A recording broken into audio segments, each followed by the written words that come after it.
Greetings, Minecrafters, and welcome to another exciting discussion on another Minecraft exciting topic of well-being. Can you hear that brook? It is just so amazing today. God, I love September. It's just so gentle and, oh my gosh, it's amazing. All right, anyway, I am Dr. I have a little itch, hold on. I am Dr. Kimberly Quinn, and I am here to help you become the boss of your brain, which is, essentially becoming the boss of our thoughts, because thoughts come first and feelings come second, and action or behavior third. Oh, that is just so soothing. Oh my gosh. Okay, so here's the thing. I came up here with a plan, and now I have a new plan, because in the Jeep on the way here, I was inspired by the universe or something, so I don't remember it being anything specific, to do something a little different. So what came in my head, which is sort of related to my other plan, is just the idea of how free are we really. And I actually did a class on this Monday, yesterday, okay, so that's why it's in my head maybe, with my Minecrafters, because, oh no, it was Monday, never mind. Because we were discussing, it was the unit on leisure and freedom and how they relate. So I've done this activity. Oh, look at the beavers making a new, oh, that's cool. So I've done this activity for years, and it's just, so you have to try to just get the visual. Stay with me here. So I have 4 pieces of colored construction paper. This year I had 2 lime greens and 2 sort of light colored purples. They have to be light enough to write on, because then I write the words totally free on one with a smiley face. Next, somewhat free with a smiley face, but the smile's not, huge like Cheshire Cat, but it's a smile. And then the next one is somewhat free.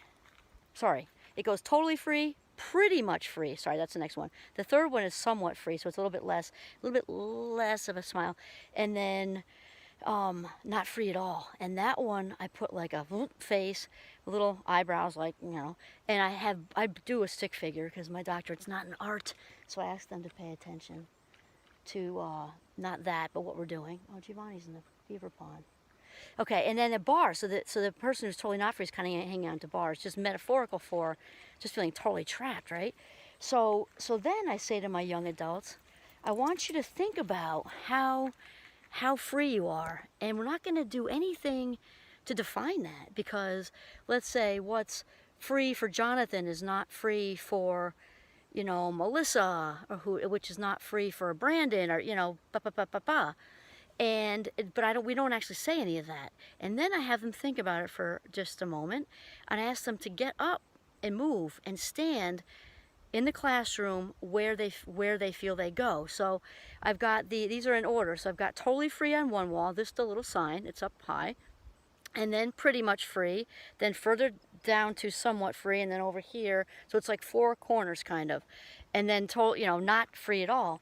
And typically I usually get probably yesterday's crew is pretty much the same as it's usually very close. So usually I get like 3 or 4. This is out of 15 to 17 usually. 3 or 4 are like in the totally not free area. They can also stand in between. It's not just like polarized. They can stand in between those. And then I get a bulk of them between somewhat free and pretty much free. And then I get like 2. They're in the Zen monk range of totally free. And then we do this whole brainstorm. We talk about it, what goes into feeling free. And they don't have to disclose why they're standing where they're standing. So we come up with a list of what does it mean to feel free? And they come, since they're, all obviously these, wonderful individual young adults, they come up with all different things, right? So inevitably money comes up there, because that can equal freedom for many. To have our own opinions, realize the life stage they're in, to be free from parental expectations, society's expectations, free to have your own opinion, free to be who you are. And then gender stuff comes up, sexuality stuff inevitably comes up also. Race stuff comes up also, and then usually mental health stuff comes up, because they might feel free as far as maybe financially they've got enough to do their college student thing, and they feel free maybe with friendships and things like that, but they don't feel free at all, because because they feel locked in their mind. You know, anybody with OCD, that comes up. Generalized anxiety, I don't like the word disorder, you know that, and depression stuff. Then they say worry, because sometimes it's family members. I get first generation students who feel not free because they feel like they've got the whole. They've actually said this to me, the whole family's you know, like honor, or I don't know what the right word really for, but it's like all on their shoulders, and so they've got so many reasons, and this just pours out of them onto our list. And then we kind of realize that the list for free and not free is the same list. It's the same list. And what's really cool, I couldn't have scripted this better myself. It was years ago, and I usually share this story. It was probably like 10, I don't even know, 8 or 9 years ago, something, when I could not have scripted it myself if I would have tried. So I got that same spread with a few on the not at all free, then the like middle, and then I had like five, that was actually a huge class, so it was a little bit more than that. Then I had like 4 or 5 seniors over in the totally free, and then the not free part was mostly first years and maybe a sophomore. That class was way bigger because things have changed since then. I was like 26. There's a lot of them in there. And so they started talking about it was the mental health spin, like just feeling so trapped in their heads, on top of, you know, already having, you know, obsessive compulsive thinking, anxiety that had been debilitating for a couple of them. One of them, I remember, had some pretty significant depression stuff that was limiting for him. And they so courageously shared this on their own.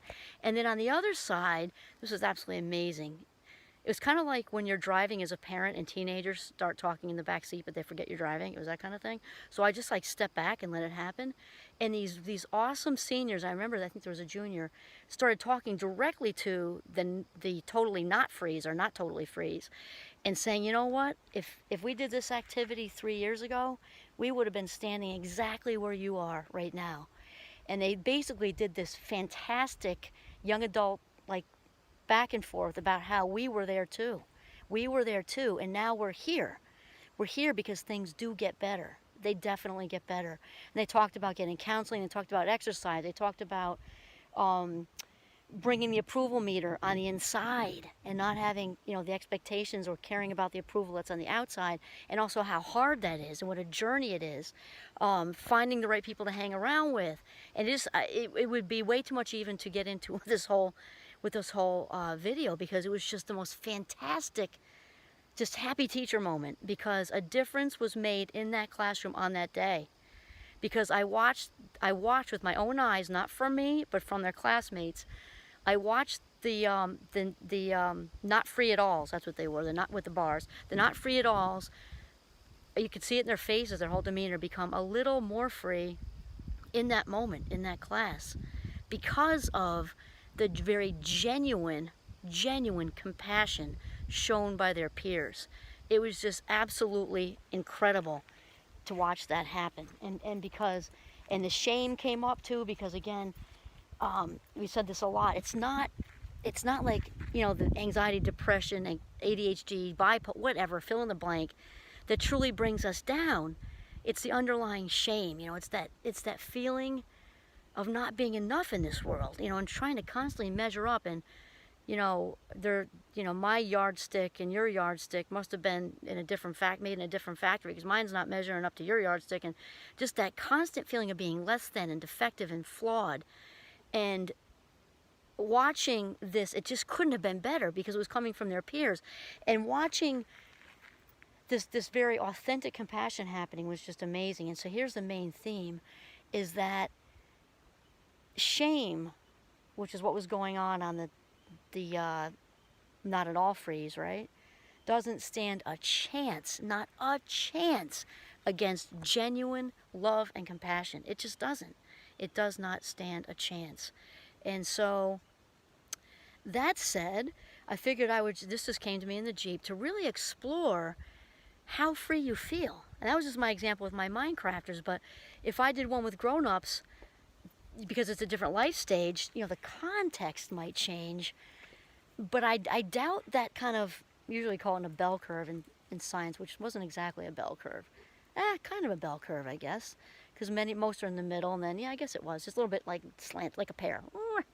because there are fewer towards the totally free than the other side. So it's kind of like a bell that's like that. But if we did it with seasoned grown-ups, I'm willing to bet it would probably look pretty close to the same. The reasons might just be different. I would bet the mental health stuff would still be there and feeling trapped in that.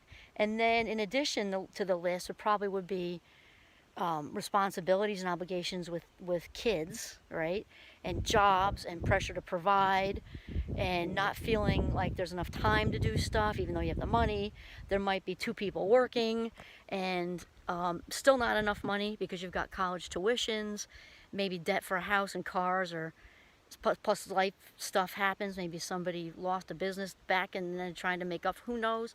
But I'm willing to bet that the curve would probably be the same. And so the whole point here is it's so important to, we talked about this in an early episode too, is to not just whiz by and let life go by anyway. I'm huge about that, spending our life minutes as if they were cash. It is very important for all of us, I'd like to say on a daily basis even, but even if you did on a weekly basis, that's a start, to really do a freedom evaluation. We do a lot of evaluations for our financial situation and our, whatever relationship situations. Do a freedom evaluation, because in order to spend our life minutes like they were cash, you see in the connection, we've got to be free. Whatever that means for you, we've got to be free. And I'm a huge freedom person. I literally can't even go on with my day. I'm not making that up. If I feel like I've got a splinter in my foot with that. And some people, especially those who know me best, know that I say it like that, because that's what it feels like to me, like a splinter. Like, you know how you can keep walking, you can do stuff, but you're just kind of aware of the splinter? Like, it doesn't totally throw your day, but it's just like it's present.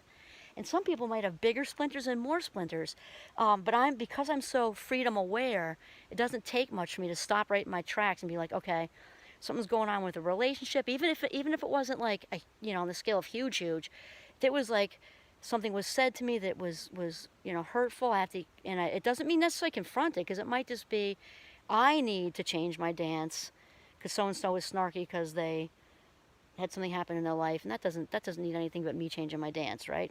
Let it go, gone. Or it might need it might need a conversation or something like that. But I have to take a walk, usually here, to really, be mindful and open and receptive, and listen and close my eyes and listen to that brook, which is exactly what I do, and hear my innermost self, sort of having a conversation of what that splinter's about and what's in the way of my freedom on this day, because my life minutes are way too important to sacrifice one day, half a day, 1 hour, anything, to a splinter that's getting in the way of my freedom. And then once I kind of can identify the splinter, that's the biggest step. And then it comes to, you got to feel it. Positive psychology is not happyology, as Marty Seligman would say. We got to feel it, because to feel is to heal, right? And then validate. And then we work on removal of the splinter so that I can be totally free, which sounds crazy with a husband and the Fab Five young adults. I do feel free. I feel so free. Free to be me. I also keep my passport in one of my drawers just because you never know, okay? But anyway, do a freedom eval on yourself today, okay? This is Kimberly Quinn signing off from Northern Vermont. Have a mindful and very free day.